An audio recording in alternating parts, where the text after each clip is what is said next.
Shalom, shalom, everybody.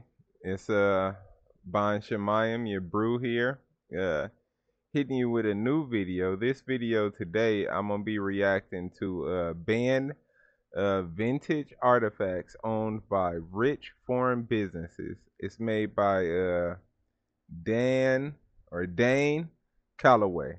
Dane Calloway. So I'm gonna give him a shout out. uh, watch this video all the way through. We actually drop a lot of things. I'm just gonna react to a part of it, but watch the video all the way through. He actually drops quite a few things and it's pretty cool. So without further ado, let's get to it. Here we go. The County Chemical Company sold items that came packaged in canisters that looked like this. Now, I want you to take a close look at what this particular product is called and what's being displayed here. It is called the Nigga Motorcycle Repair Outfit, a chemical product. And no, this is not a typo, and your eyes are not deceiving you, nor is this a photoshopped image. This is real, people. This is the actual packaging of one of the company's products. Of course, some of you can find humor in this packaging nowadays, being as though we refer to each other as nigga in a benevolent sense. And that's crazy. I'm sorry for pausing it, y'all, but that's crazy that we refer to each other. Another thing is crazy is they showing looks to be it could be you know, a African, but kind of looks native. But let's keep watching. Let's keep watching. Either way, you see the black skin on it, so the darker skin on it, I should say. This is pretty crazy that they sold this. I would like to see how much these are being sold for today. Let's keep going with the video.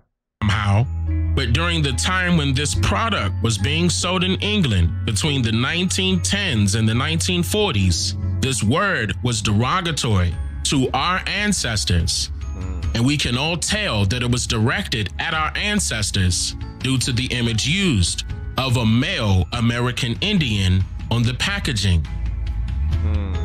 Oh yeah, they were having a great old time with our likeness and calling us whatever derogatory names they could think of back then. And somehow our people mysteriously adopted this name and still use it when referring to each other. And that's another conversation within itself. We gotta get rid of this. It's working against us by way of negative affirmation. Here's another round of their packaging being sold to consumers, carrying our likeness along with the derogatory statement. That's all included within their description of the product. A racial discrimination lawsuit or even a class action lawsuit does not exist against this company's practices when advertising its products. And while we're at it, there is no public apology from the company on file either. So you wouldn't need search engines to show you images of what your ancestors looked like during colonial times when many of these companies displayed our ancestors' likeness right before our very eyes. Why would these foreigners decide to use the likeness of an Indian in the first place? I just wanted to pause it, man. You see this, I believe that's the sister. You see she got the fringes on, y'all. You see she got her fringes going. I love it. That's amazing. I like the dance they was doing. I was feeling the energy from it. Anyways, let's continue with what he was saying. We all know many products and services are being marketed today as being owned by the Niji, but they're not. And although it may seem harmless for someone to use particular images and or names for branding purposes, it also gives off a false sense of trust in these products. And by the time we are aware of the company's ulterior motives, it may be too late. Our resources continue to be put to use by particular groups of people, and with our likeness being exploited for monetary gain. In this case, it's using chemicals, but in the past, it's been with food and many other things.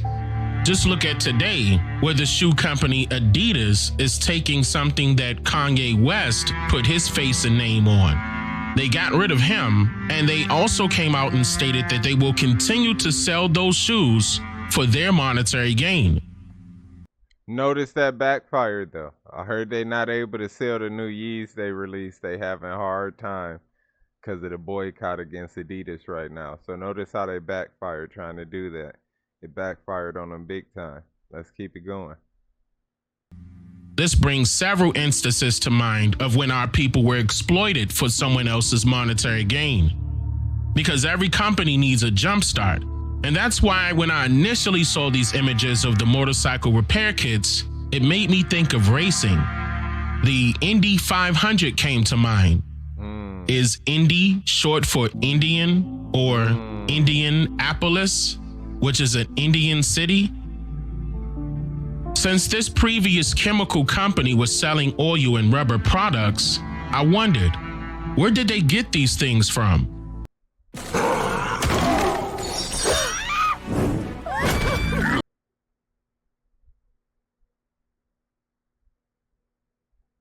Europe was going through a Great Depression, so how would foreigners be able to immigrate to a new land, get their hands on such a valuable resource, and become rich? That's a good point that he made up with the Indy 500 and the Indian. I never even thought about that, to be honest. That's actually. And then they showed the darker Indians on the selling on that what was that can't remember what that was that they were selling, but that had the N-word on it. I mean, that's crazy, y'all. That's really nuts. Rich overnight.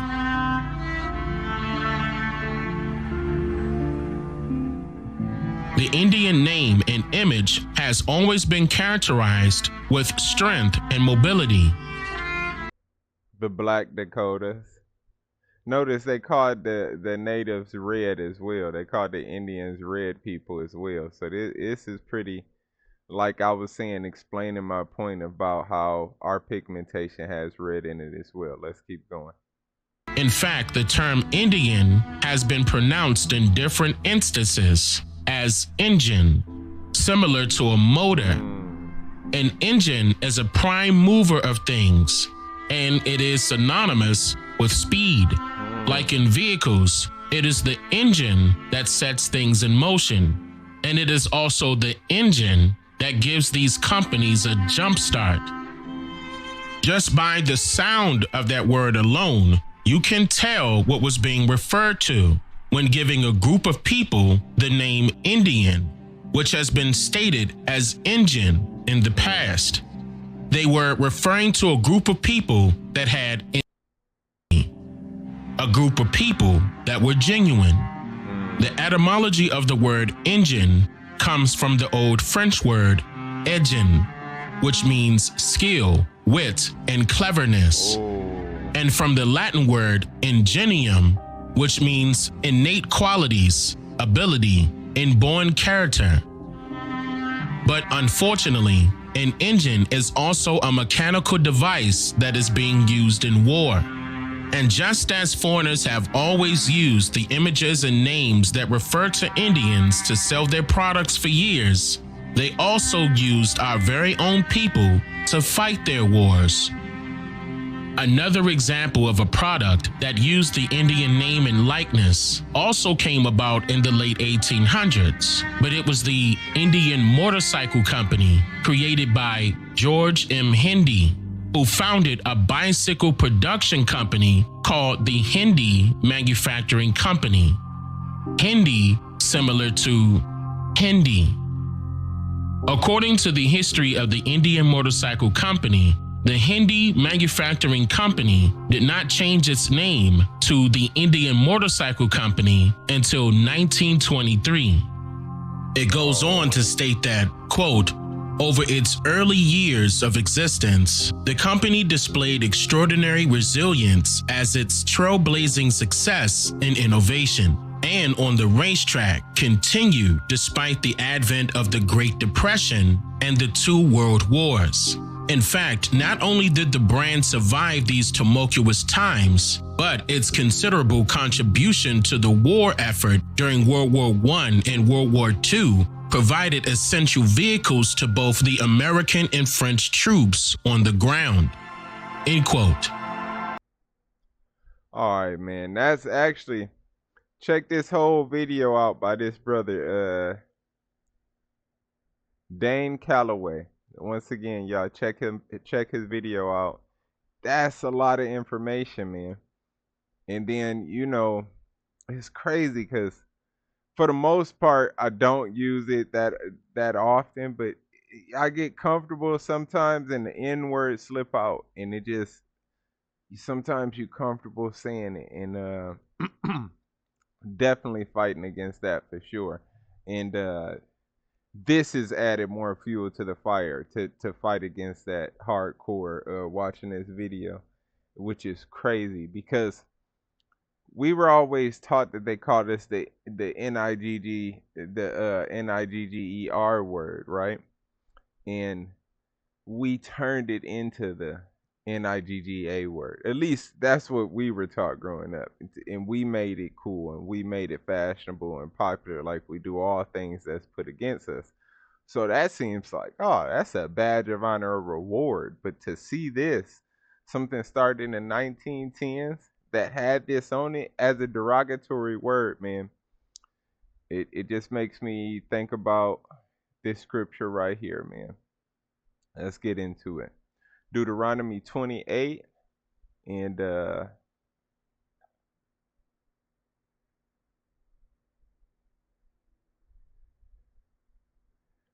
36. Let's just start at 36. It says, "The Lord shall bring thee and thy king, which thou shalt set over thee, unto a nation which neither thou nor thy fathers have known.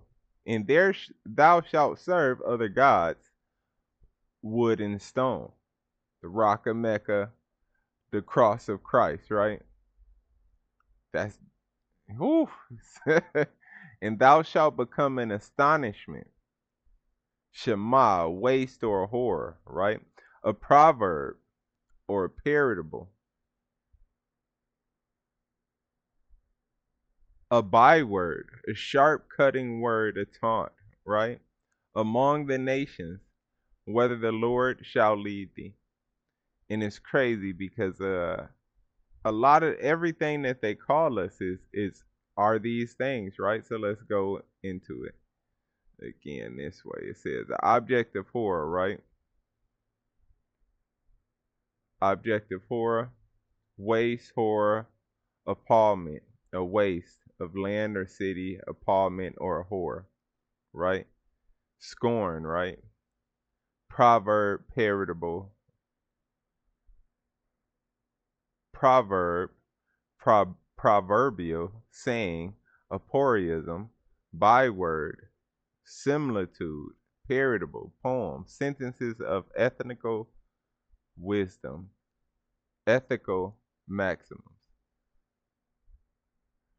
All right, and ridicule, right? A sharp word, sharp cutting word, a taunt, a guide among all nations, right? All the nations means the people, nations, persons, members of one's people. God deals with nations, nationalities, bloodlines, not the countries like they do.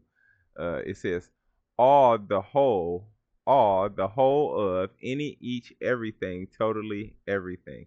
And it's crazy because it didn't even just affect all the other nations where we were be considered something, but it affected us so deeply that we started taking the thing that they called us and started using it and taught it to ourselves, like as if we were the ones who made up the word and changed it from the way that they meant it, when they had in their whole time, in this whole time, they had meant it to mean something.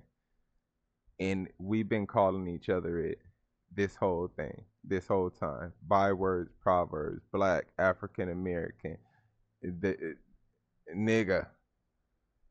We calling ourselves different words every single time to describe ourselves, man, which is crazy.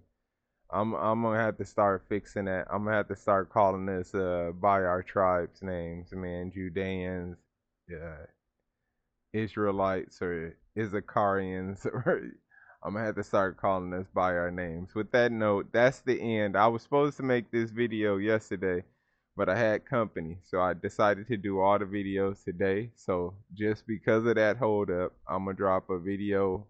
This is probably about to drop right now today, and then the next 3 videos that'll be dropping will drop the next 3 days. Tomorrow, Wednesday, Thursday, and Friday. So with that note, if y'all liked the video, or if you didn't, hit the like button, hit the subscribe button, and drop a comment. I would like to know what y'all think about that. If any of y'all uh, accidentally use this word when referring to us sometimes when you're in more of a relaxed state. It's not like I use it all the time, but definitely in a relaxed state with where I'm comfortable and the word might be flung around, I definitely get caught up in the momentum and fling it around. And that has to stop. You know, I've been trying to cut back, but now I'm gonna have to just cut the snake's head off. So y'all let me know if y'all caught up in that too. Drop it in the comment section. Let me know what y'all thought about this video. And yeah, Barakatah, which means bless you. The water for watching the video, which means thank you. Kaula Hayaba Shemishaya. All praises to the Most High in the name of His Son. And I thank y'all for tuning in and watching this video. And I just want to say peace. Peace.